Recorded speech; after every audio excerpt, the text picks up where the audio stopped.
think I'm supposed to ask for announcements first. Announcements, I got one. All right. Okay, friends, outreach committee. So it is time now to take action. So we're going to do a volunteer activity this next month or June, May or June or something. So I've got 2 suggestions. If there's any more, anybody have one, or anybody want to join the now committee of 2, offer them to me and we'll get those considered and put in place. And there's always next quarter and that type of thing. But we've got a couple of groups that are actually ready to have some volunteers come and help. I'll make an announcement next week. But I'm giving you one last more chance. Doesn't include your backyard or your dog or any of that. Not-for-profit organization, ideally locally here that we can work with. Okay? Give me that information. Highland. In case you're not receiving emails from our organization, maybe we don't have your email. And so you have to sign up for one of these colored cards out in the welcome room. We can be successful in helping you communicate with us. Okay? What else? Sorry. Announcements. Terry. Not exactly an announcement, but I've been hearing from people here and there who are hearing about this center and who are expressing an interest in community-based spirituality. And so I started putting our address on the bulletin. If some of these bulletins grow feet, people will know where we're at. Okay. Right there at the top. Thanks. Who else? Latecomers, announcements? No? Okay, fine then. Oh, okay. Yes, Jim. We had a really wonderful SQ21 We did. kickoff meeting on Tuesday, and we watched the movie Groundhog Day, and then started to apply that to the first 5 skills, which are the Quad 1, Know Thyself skills in SQ21 language. And there'll be more of that and more fun nights to come. So it was fun. Yeah, and thanks to Barb Stay and alert. Jeff for putting that on. Oh, yes. Sure did. There were like 20 of us there. Yeah, I counted about 20 heads. And great food. Great food, great laughs. It was a lot of fun. Yes, Thank yay. you. Woo! Let's do that again. Okay, is that it? Fine then. Last time I got in trouble for striking you too loud. Now you'll have to. It's there.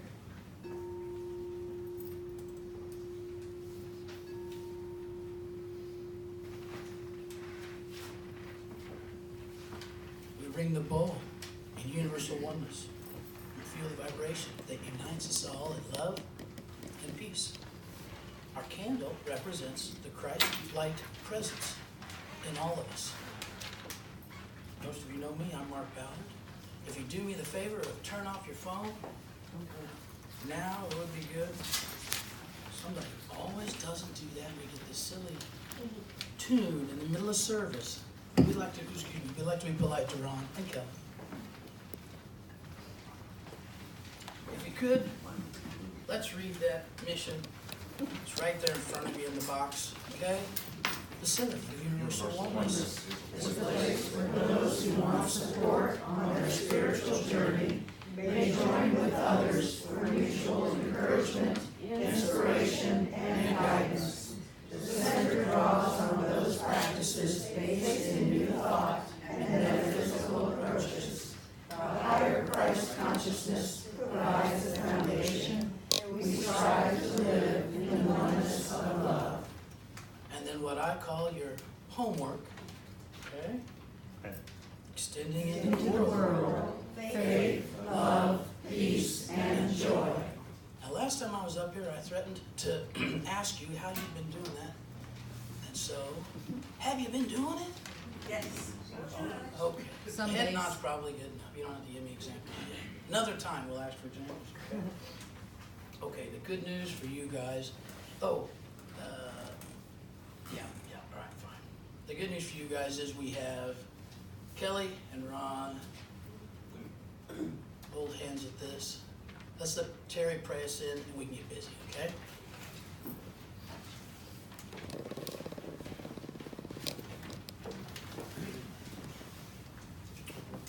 Good morning. Morning. So I sometimes train in a form of energetic healing called attunement. This was read at the last attunement meeting, and so I thought I would read it here. It is attributed to an unnamed Hopi elder, Hopi Nation, Orobai, Arizona, if I'm pronouncing that town correctly. And it goes like this.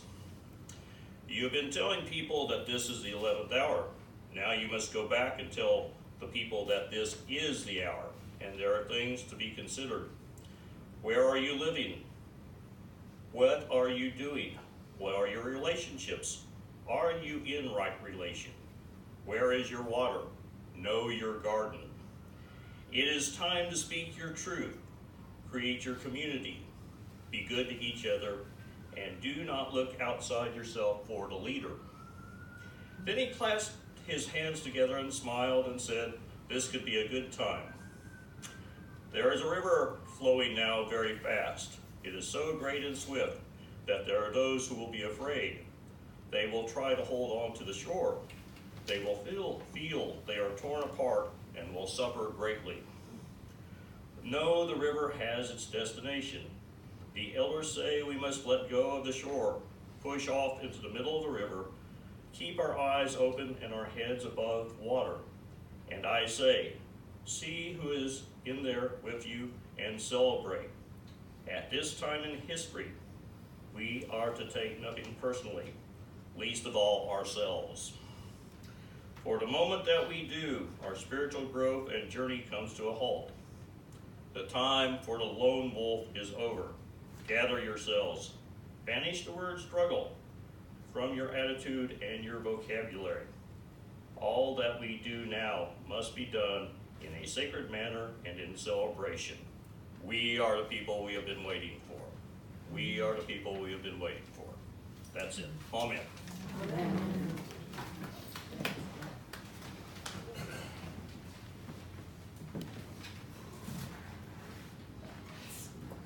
Well, good morning, everybody. Good morning. It's a joy to be back here. Thank you so much. I'm so happy that Ron requested this song. It's a song that I've heard but I've never sung before, and it's just perfect for today.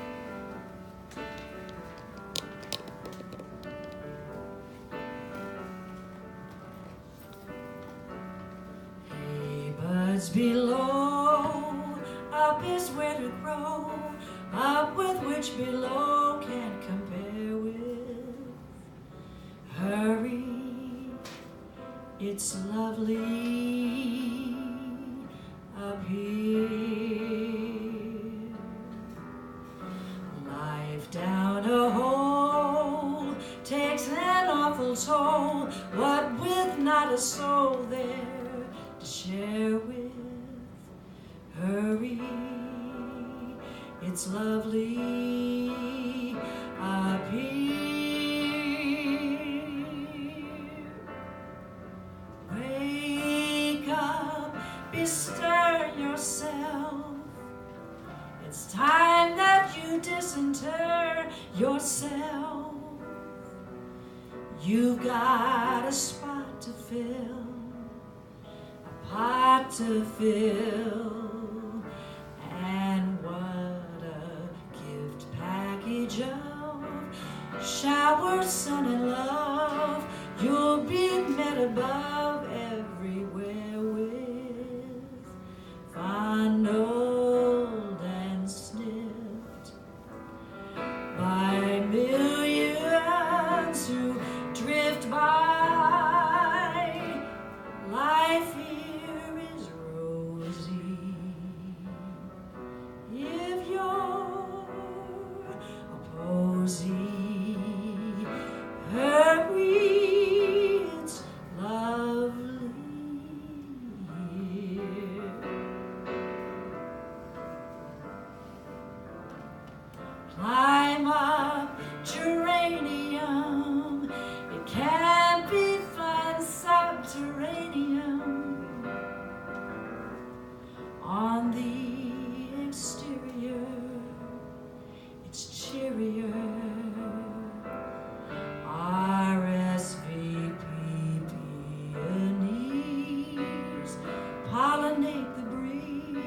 make the queen of bees hot as brandy. Come give at least a preview of Easter. Come up and sing the good we're giving. Come up and see the grounds for living. Come poke your head out, open up and spread out. Hurry, it's lovely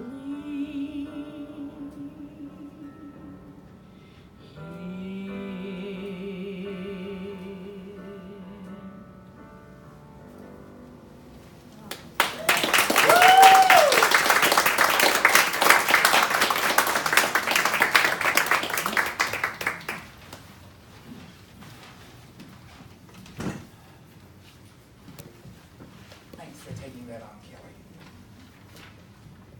Before I get started, I want to give you a quick update. People have asked. Last time I was here, I was getting ready to have a little bit of surgery, and I did have the surgery on my left arm, elbow, ulnar nerve, and I'm happy to report that it's back about 99%. Wow. Just a teeny bit of numbness in the little finger, but Doc says that'll be the last to come back, and it could be as much as 18 months to a year before I don't recognize it's there. I still am aware of it, but it's letting me do whatever I need to do, so I'm good. Yeah.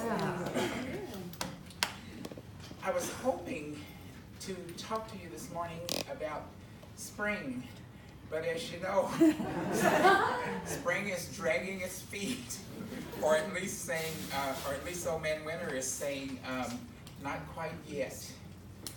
The other day I started to put the winter clothes away and get out the spring things, and then all of a sudden I heard on the news it's going to be 37 degrees, and I thought, maybe I better wait a while. So I'm doing that. Of course, I'm kind of a little lazy about doing that kind of stuff anyway, so it all works out.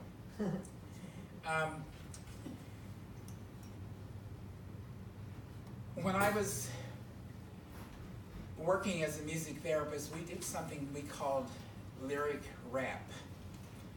And basically what we did was we took the words from a song and tried to see how they compared to us and how we could use the words in the song to nurture us, better ourselves, and to hopefully improve our overall mental health. So I'm going to talk to you this morning a little bit about the words of the song, the lyric rap aspect. But what I really want to talk to you about is that springtime is supposed to be planting season. And I don't know how many gardeners we have out here, people who like to dig in the dirt. I know some people I know have already buried their seeds, hoping that it's going to be warm soil and everything is going to take place in that germination process. However, we never know. Some people say that you're supposed to plant your potatoes on, what is it, St. Patrick's Day. You know, I don't know how many people have done that, and I don't really know how warm the ground may have been for that to happen this year, so potatoes might be a little bit late. We never know. Anyway, this thing about planting seeds, as you notice, the title of my talk is that it's Spring, Let's Grow, and spring is supposed to be the growing season. You know, in this vast universe of ours, everything has a time, a place, and a season. Now, it was no mistake that our Creator made it possible for us to experience the 4 seasons. Fall happens to be my favorite. I don't know about you, but fall is my favorite. Spring is pretty, and spring smells nice. But what I really like is the warm sun on my back and the idea of snuggling down and getting ready for the winter. Even though winter is not my favorite season, I know that comes after fall, so I have to be prepared for that. But I think the reason that we have these seasons is to allow us to have the time to figure out what it is that we need for ourselves. So we're going to start with summer, forgetting that this is supposed to be spring because it feels like winter out there today anyway. We'll start with summer. Summer is that time when everything is supposed to be ripening, getting ready for the harvest season. So a lot of people think that summer is really very hot and miserable, and we really don't like it. But just like the rest of them, we have to have it, because summer is the time that it allows, especially the more abundant crops like corn and beans and stuff like that, to reach maturity, to harden, to get ready for the actual harvest. Of course, we know that in fall, harvest time it's a busy time because we're bringing in everything that we need for the winter to get us through until spring. Now, why do we have winter? In the process of germination and growing and plants and all of that stuff, we have to have this downtime in order to recoup, rebuild, and to re-nourish. And you think about, well, how much nourishment can the plants get from this cold, damp, icy, frozen winter? Well, it's really not up to us to figure that all out, because it's already been figured out for us. The plants know what they're supposed to do. The trees know when to drop their leaves.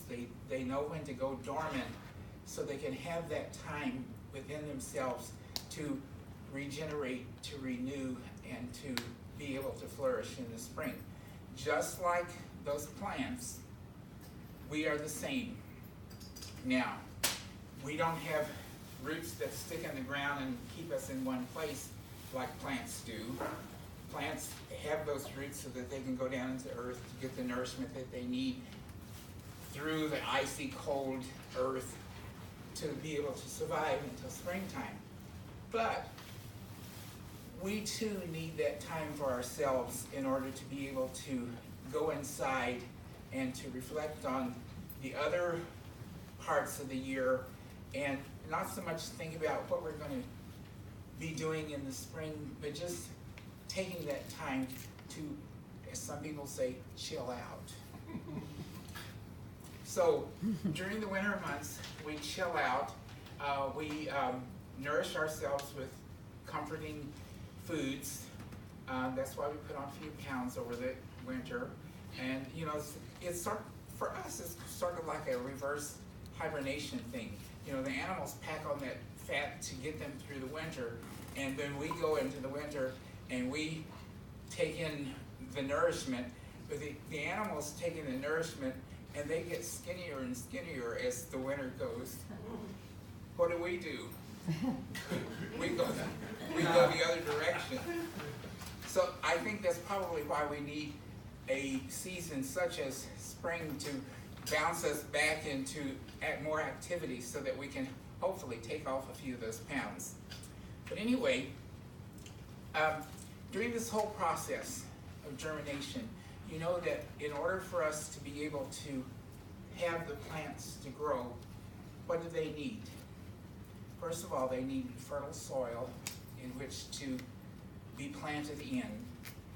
They also need to be tended to, nourished, and cared for once they spark and start to grow. And most of all, they need water. Now, everybody knows that water is life, and that we have to have water in order to be able to do all of the other things that we do. Same goes for the seeds. We plant the seeds in the earth. We either water them ourselves, and if we're lazy, we just pray for rain. But somehow or other, they have to have that moisture. Now, what does that moisture do? It ignites that spark within the seed that says, you've got a job to do. Now, seeds, just like us, don't really know perhaps what that job is, but something within them does. There's something within each and every one of us, just like those seeds, that knows what to do and when to do it. Sometimes we stand in our own way by either trying to rush things or to reshape the activity that's supposed to be taking place, or sometimes we just completely ignore our part in it, and we forget that we have to nourish those seeds.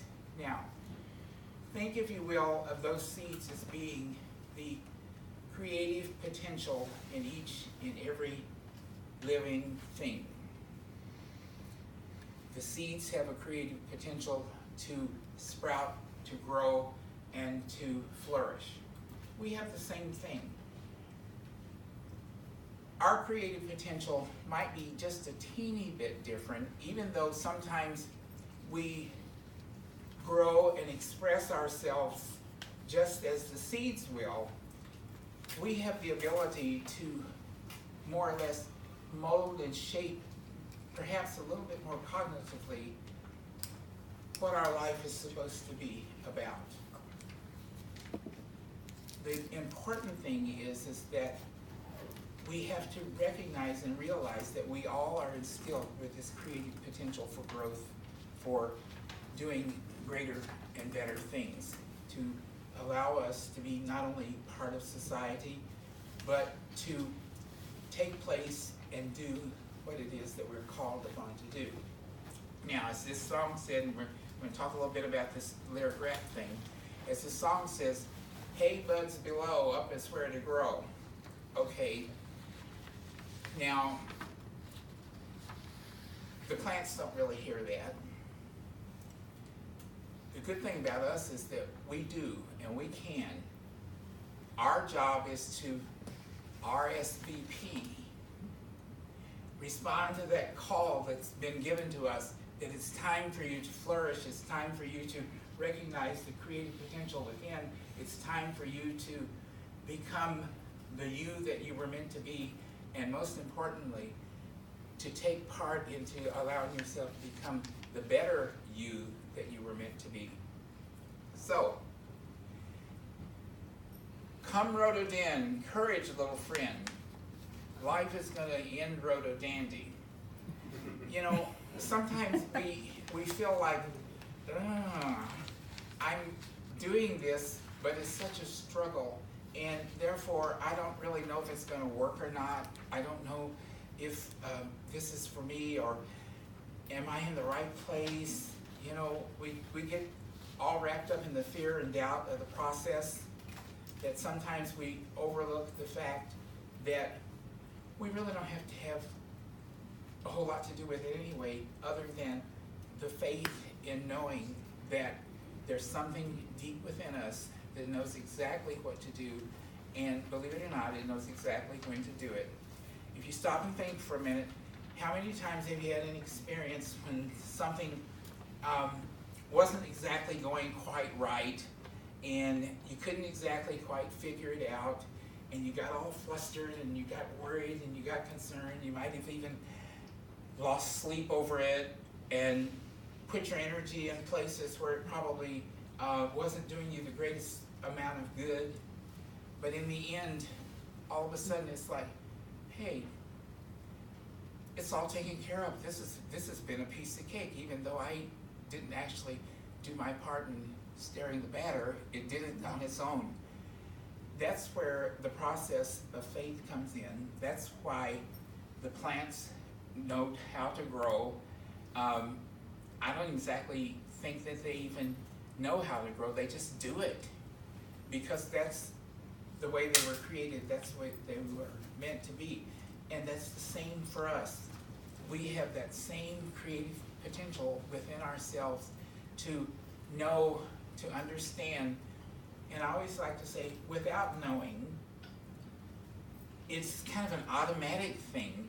It just happens.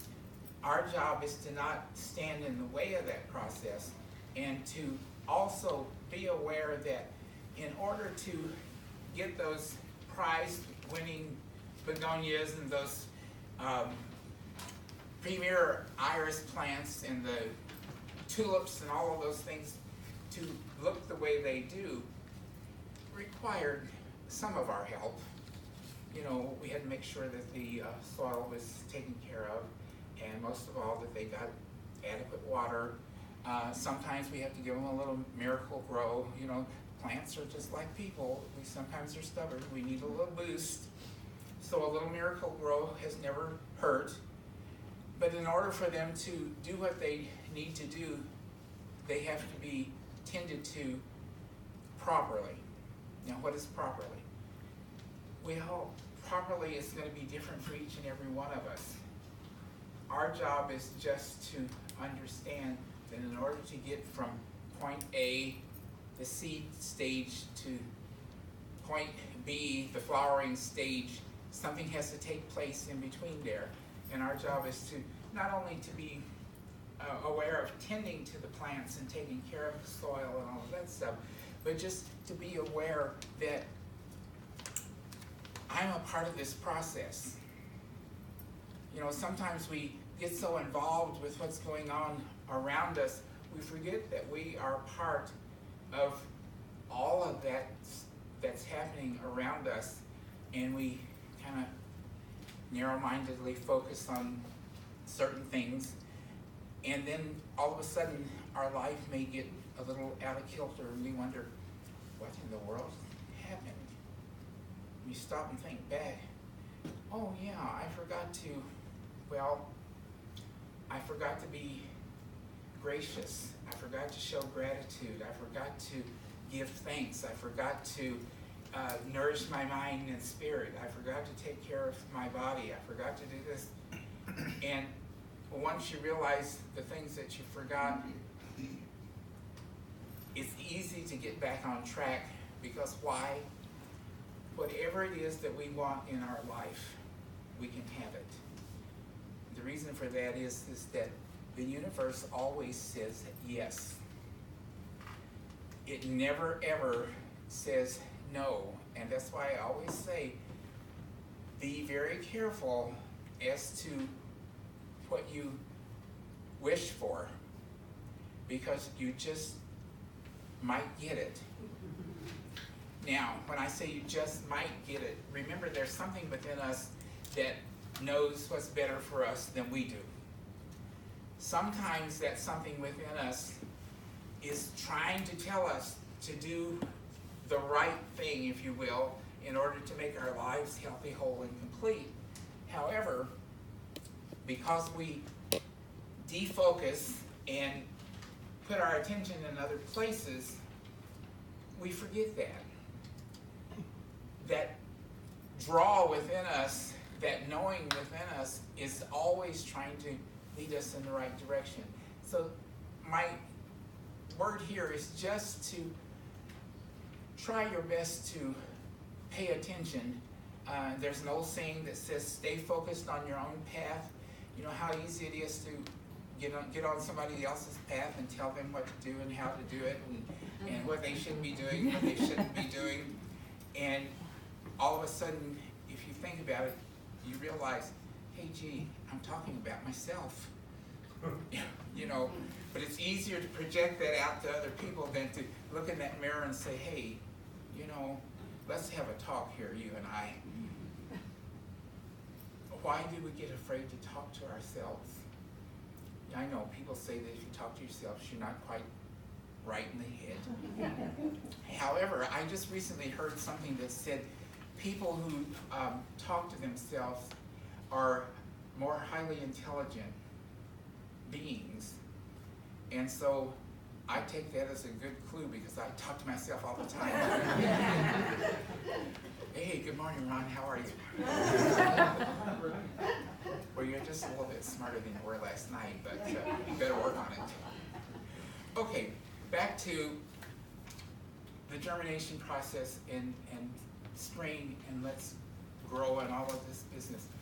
It's that need within us to express ourselves as who we really are, the truth of who we really are. And just like these flowering plants have this within them to grow and to burst forth in so many different ways, so many vibrant colors. And right outside my apartment complex door, when I come in and out, there's a huge lilac bush. And so the minute I open the door to come out, at least for the next about a week and a half, I'm going to have lilacs. And you know, that's a wonderful thing. Now, does that plant know that, well, gee, I'm supposed to be outside Ron's door, and when he opens it up, he'll smell me and he'll think more of lilacs? The plant has no clue about that. All the plant knows to do is what it does.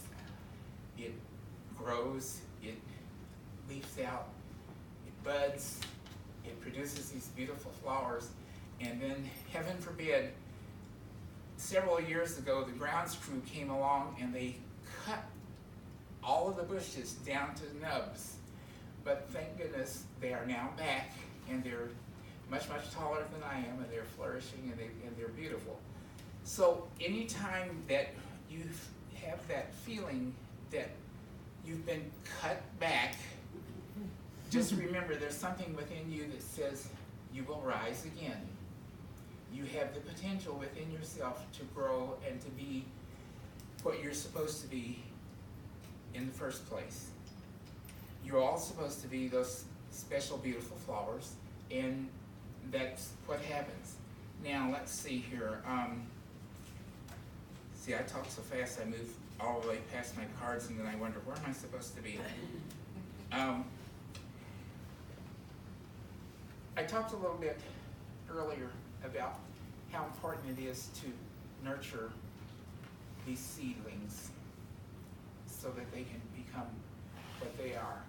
And I want you to take just a couple seconds to very quickly think of one thing that you might need to do or pay attention to in order to allow yourself to grow just a teeny little bit more. Just a second. And you don't have to share it, it's just for you. It's also time for me to catch up on my cards. Okay. If we allow ourselves to give in to that creative force within us, you know, sometimes we have in our own mind something that we would like to do, and maybe something else knows that this is probably not the best thing that we could be doing. We dig our feet in the dirt and we start kicking and screaming and saying, oh no, this is the way it's supposed to be. It has to be just exactly like this. If we can just allow ourselves to give in to the overall process of living, growing, and flourishing naturally, and without trying to control the process, I can almost guarantee you that your life is going to be exactly what it was intended to be. Why is that? Because in the one mind of God, we are all already perfect, whole, and complete as we'll ever be in any given point in time. And some people say, how can you say that when my life is so out of kilter? Well, just remember that we all share the same mind of God. God is perfect, whole, and complete. God is perfect intelligence. Therefore, we can't be anything else. So, does God get out of kilter sometimes? Of course. Why? Because you can look around you and you can see all of the out of kilter events that are taking place in our world today. But we can't say that that's separate from God, because we're not separate from God. We are all connected. It may just mean that we need to recoup, regroup, refocus, and get back on track. That way, God's back on track. Sounds a little strange, but each one of us are connected to the one God, but we're all individually able to express that in whatever way that we do. And that's why we have so many different aspects of God in action. Why is it they say God is everywhere? You tell small kids that God is everywhere, God is watching you. They don't really think in terms of, you know, there's something out there watching me. What they're thinking is that my mom saw me do something I wasn't supposed to do, or my grandpa knows that I did this or that, or my next door neighbor saw me kicking the dog.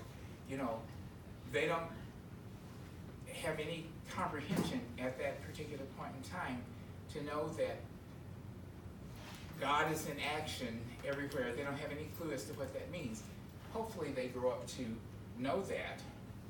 And as they are nurtured and they grow, they're going to more than likely understand that even without understanding it. Why? Because there's always something within us that knows better than we do and knows exactly what we're supposed to be about more than we know for ourselves. Let's see. I'm trying to think of another line from that song that, wake up, bestir yourself. Oh, you were sleeping, huh? I'm sorry to interrupt your nap. Just kidding. Wake up, bestir yourself. It's time that you disinter yourself. You know, that those words in that song really to me just means that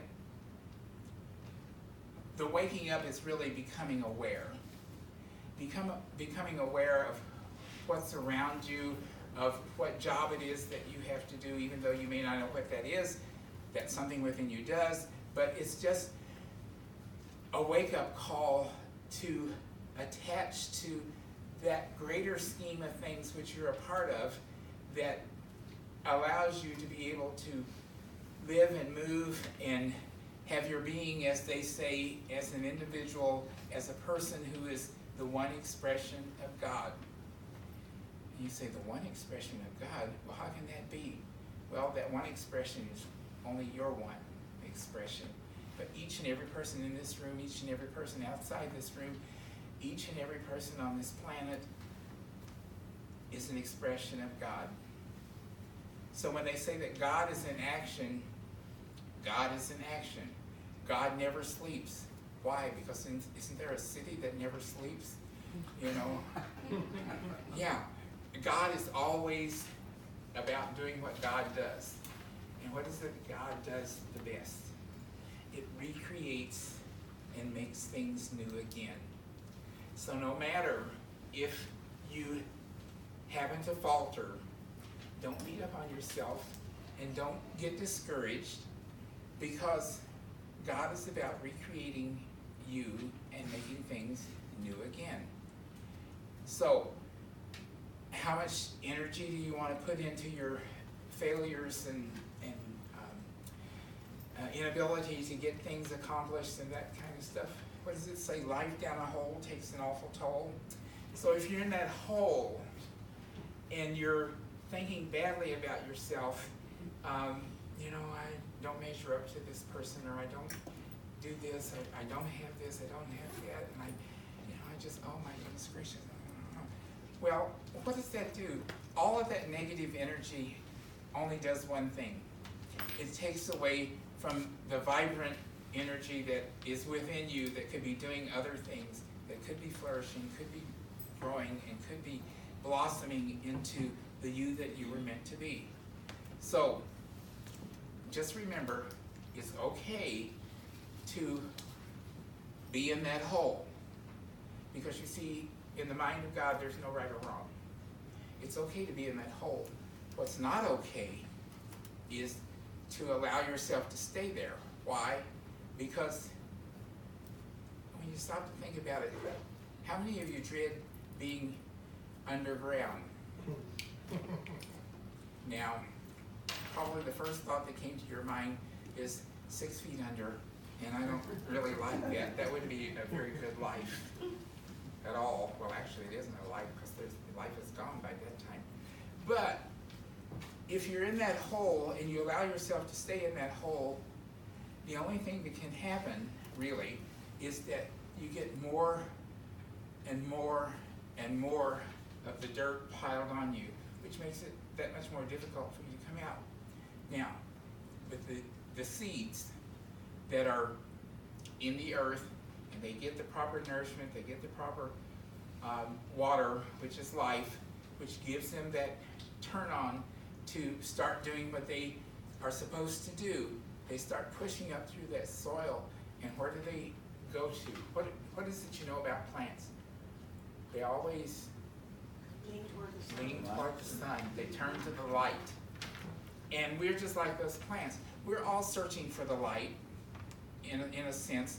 We all want to be a part of that life force energy that we receive from the sun, or in our thinking, we want to be a part of that life force energy that we receive from knowing that we are a part of all there is, that we are just as God is.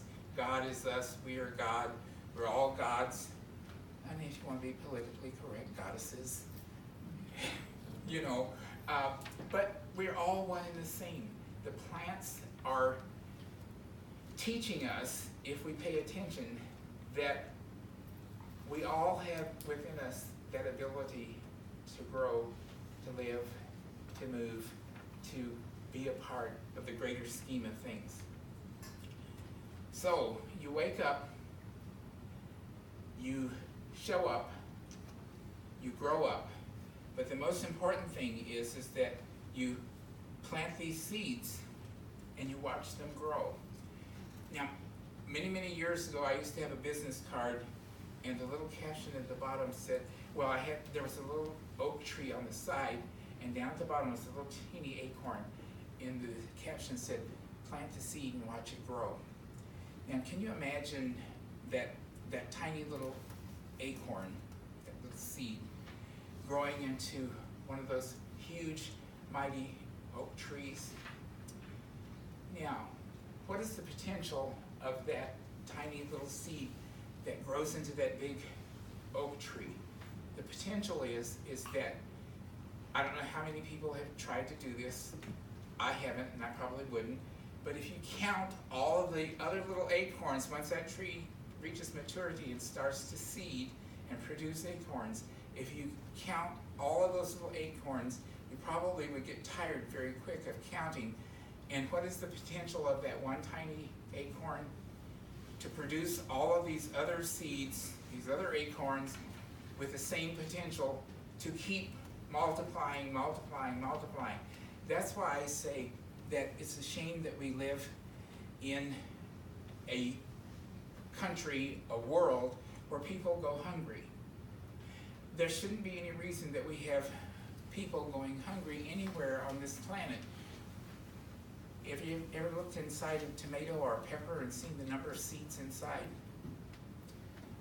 If all of those seeds heeded the call, RSVP'd, and answered the call to bloom buttercup, buds are better up, if they all answered that call, just think how, well, we'd be covered with, the world would be nothing but a big buffet. I mean, there'd be tons and tons of stuff for everybody. But somehow or other, that doesn't happen, and our job is to try to make it happen as best we can and hope that other people are doing the same thing. But the idea is just to remember that just as a tiny seed turns into a flowering plant or fruit or vegetable or whatever, we have that same potential within us. Within us is the ability for us to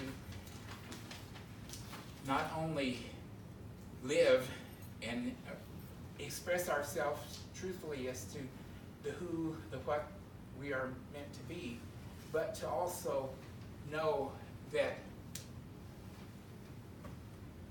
that particular creative force is with each and every one of us. It's within you, it's within me, and scientists even go so far as to say that that same potential is in what we consider non-living things. Now, I'm not very scientific, so I'm not even going to question that. I just know that if I'm going down the road and I see a rock moving across my path, I'm going to turn around and go the other way.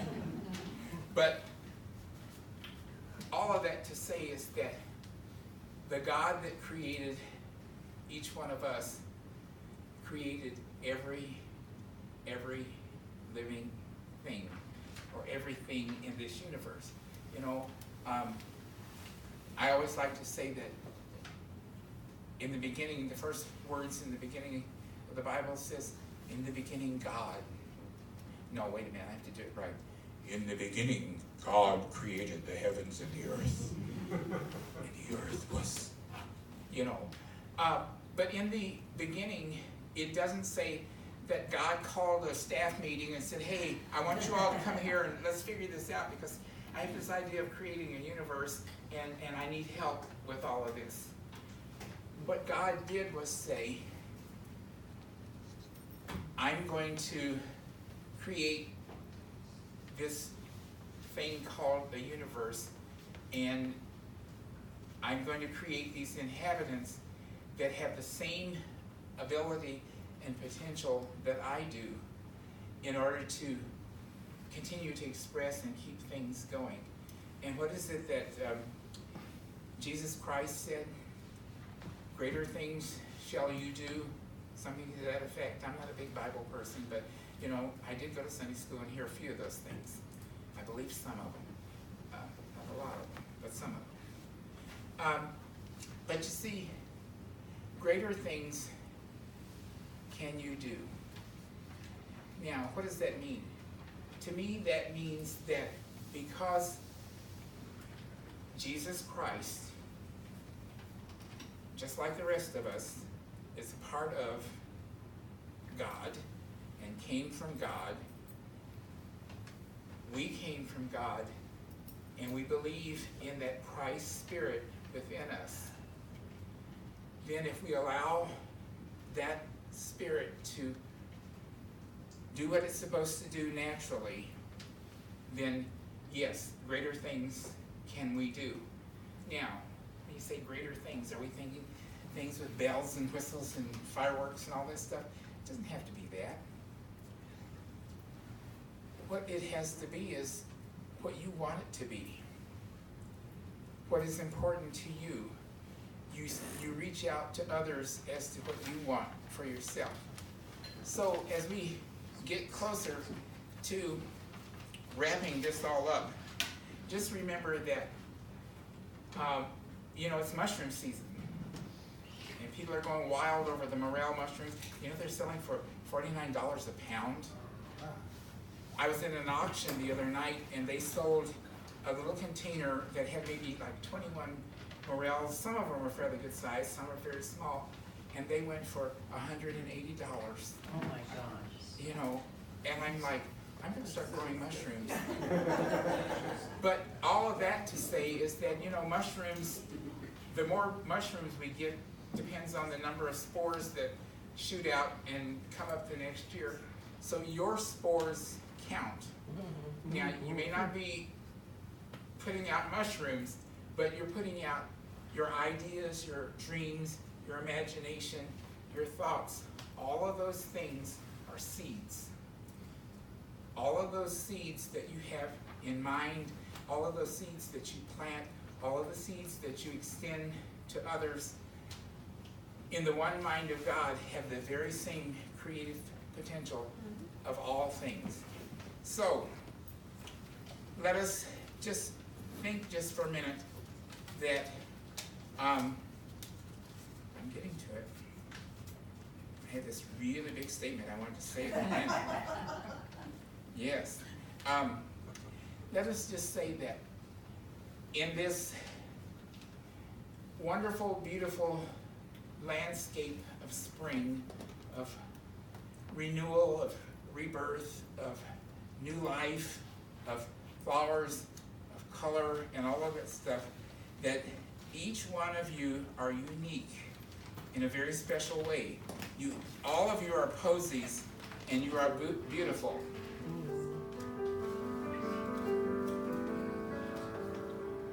So,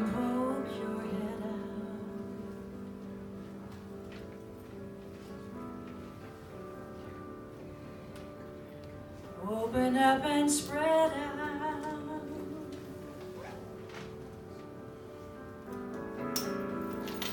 Hurry. It's lovely here.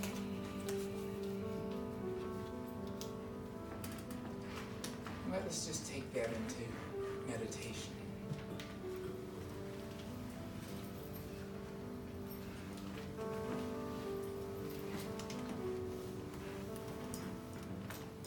Get comfortable where you are. Close your eyes if you feel comfortable. You don't have to. You're taking a deep breath. And just allow that breath to move throughout your entire body, allowing you to relax. And I want you to, if you will, to just imagine yourself as being that tiny little seed submerged beneath the earth.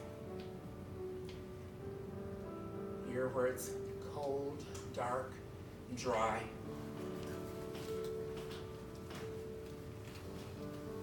And allow yourself to become aware that there's something deep within you that is yearning to get out.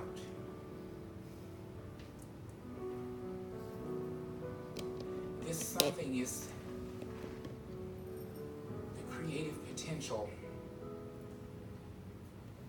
that inner knowing, that life force that wants to reveal itself to the rest of the world.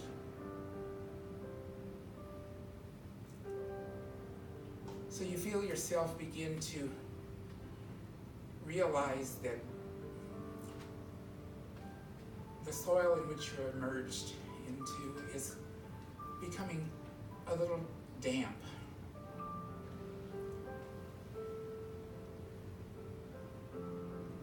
And as you feel this dampness, something within you knows exactly what it needs to do. And this dampness becomes more intense, allowing the soil to be more pliable and more easily manipulated. So you begin to grow. You begin to grow upward, because something within you says, on the other side of this, there is light, there's warmth, there is an opportunity for you to reveal the truth of really who, what you are, and what you're meant to be. So you push through, and you recognize that through this entire process, all has been well, and that all will always be well. And that because of the warmth, because of the light, and because of the nurturing that you have received,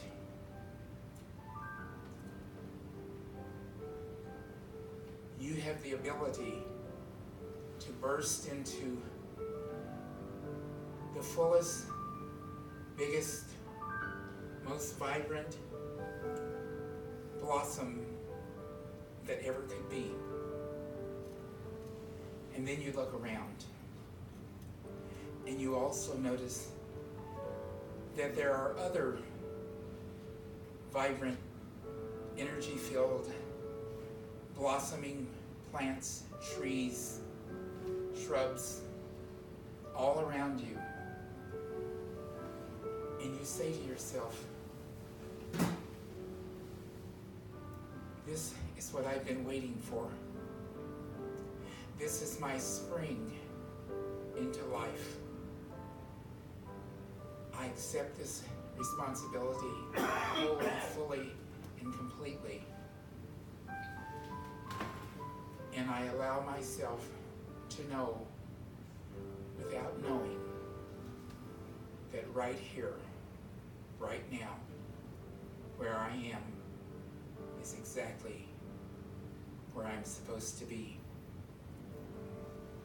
So I say thank you, God, for this opportunity to allow me to be nurtured, to be loved, to be cared for,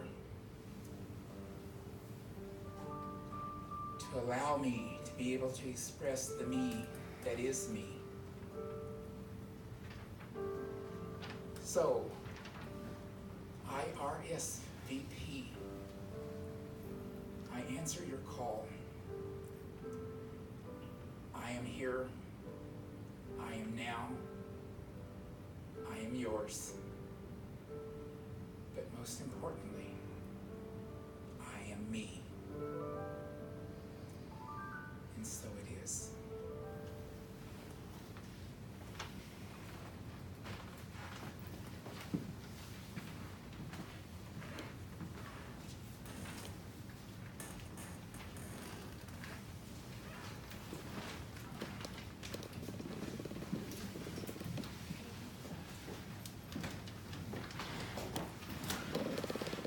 Thank you, Ron.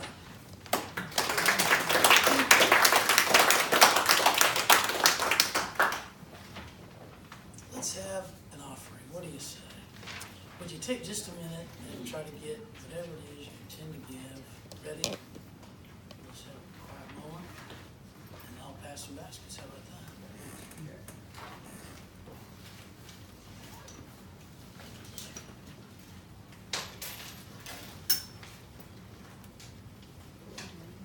Would you say a prayer with me for just a second?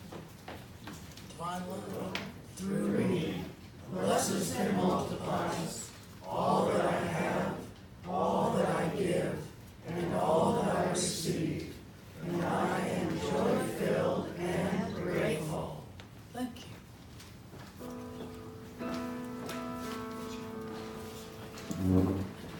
Something quiet, something watchful, sings a mindful song. Something waiting, all potential. It's been there all along. Begin to flower. Begin to break through. Seeds of change are rising up. Ancient solid ground, all transforming. Hearts are warming. Tender is the sound. Begin to flower.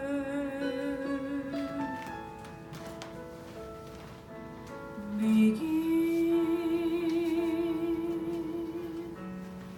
to grow something precious, something moving, new life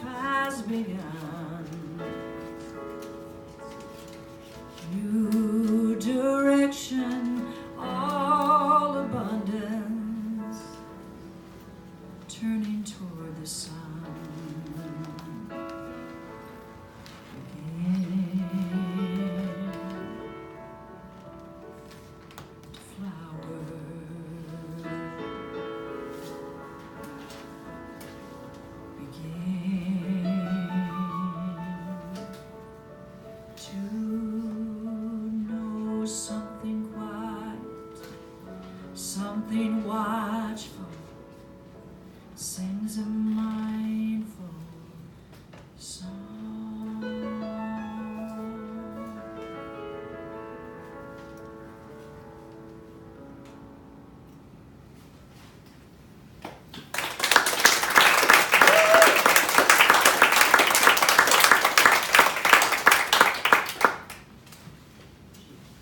Community concerns? Anybody?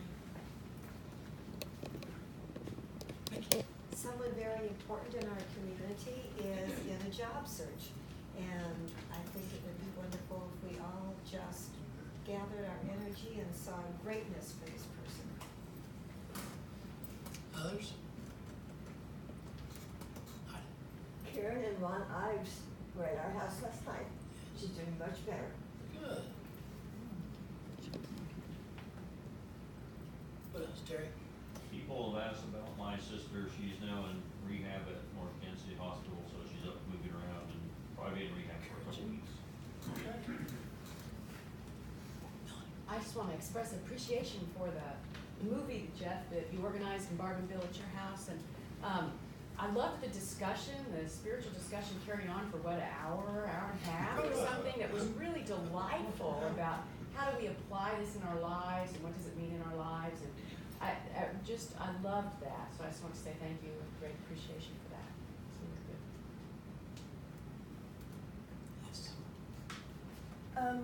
I'm, really thankful that my son has found really good employment in Texas, not that far from where I work, and this is, I'm feeling a sense of relief. And also, I know the local concerns, but both my son and some other people that Neil and I know lost people in the Sri Lankan attacks. So, yeah, I know there were only 4 Americans that were killed, and my son's friend was the Dieter Kowalski. So, and then our friends from Sri Lanka who've been part of the garden all these years, they lost a relative, and the relative's coming on daughter. So, I mean, it's just like, we're so connected, even though it seems like it's on the other side of the world, and then yet it affects, people close to home, and so I don't know what the answer is. What else? Let's say a little prayer and see if we can help. Center Our hearts and minds in prayer, we let go of any thoughts of worry or challenge, and simply rest in the stillness. We know that our source of strength and peace comes from God alone. We give thanks for divine order and trust that we are all held in the power of grace. Let's give a thank you to Ron and Kelley. Thank you. Mark, Sir. Lynn's got 2 tickets to Kelly's concert coming up May 18th Okay. at the Folly, so. All right. No, I don't. They're sold. Oh, they're sold? Good. Oh, good. There's the real announcement. Yeah. Okay, great. But there's still tickets available, right? Right. Standing room open. Next week, Judy LeClaire and Bouquet Black.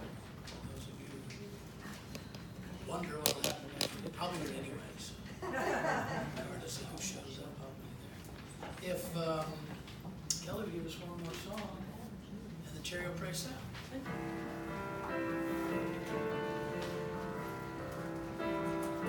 We all have dreams that seem out of reach. We all have hard winters beyond the breach.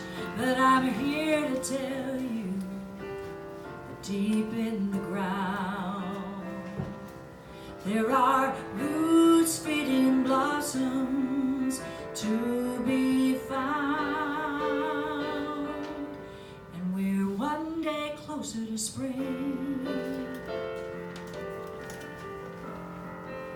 We're one day closer to spring. One day closer to spring. One day closer.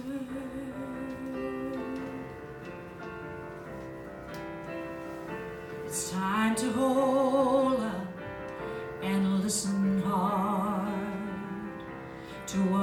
sky says among the stars, the wheel is turning us back outside, where the wind will sing our hearts open wide, and we're one day closer to spring. One day closer to spring. One day closer to spring. We're one day closer when you feel like giving up and there's nothing in your cup. When you're broken past repair, when you're held in doubt and fear, when you've been cold too long, when you're sure your dream is wrong, there is growth from what seemed dead. And when you sense there's love ahead, there's a new world coming, made of light. A new bird singing in the dead of night. There's music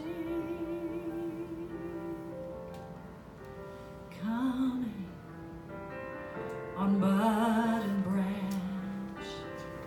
Remember, life's giving you a second chance, and you are one day closer, one day closer, one day closer, one day closer,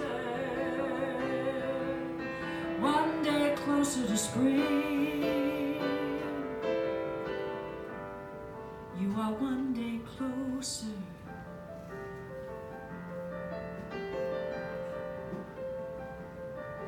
And the ground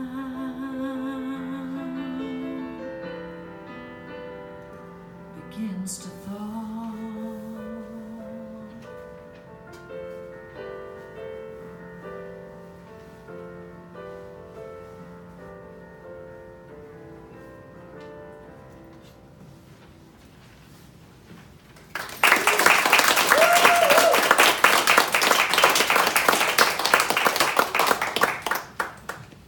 I want to thank Kelley for the wonderful music and Ron for the wonderful presentation. I'm going to close with the last sentence of that opening prayer. We are the ones we have been waiting for. So let's go out there and be the people, be the ones we have been waiting for. That's it. God bless you. Amen.